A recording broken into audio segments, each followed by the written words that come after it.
So what's up mga keepers, good noon yan. Dahil paubos na yung BBS natin, oh. Nagbenta tayo ng red eye na PKBM. Yan, oh. Red eye na PKBM.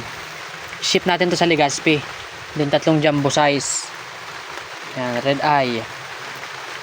Then ito naman is ruby eye. Yan, oh. 4 pieces yung order ni sir. Then bibigyan natin siya ng gel food dyan. Papadala natin gel food. Yan, oh. Hinintay lang natin tumila yung ulan kasi yan, medyo lumalakas yung ulan eh.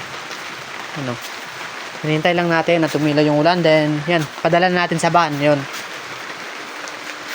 Kaya ngayon, mga fry natin, oh, sobrang dumi na naman. Pakain natin gel food, oh.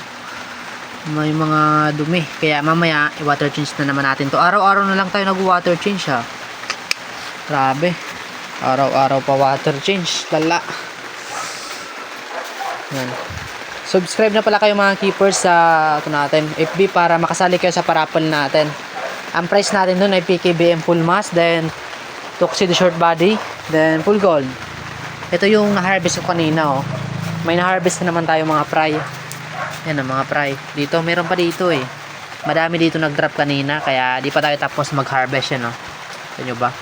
Kaya kailangan natin ng BBS. Mahirap na kapag mabansot ang mga fry natin.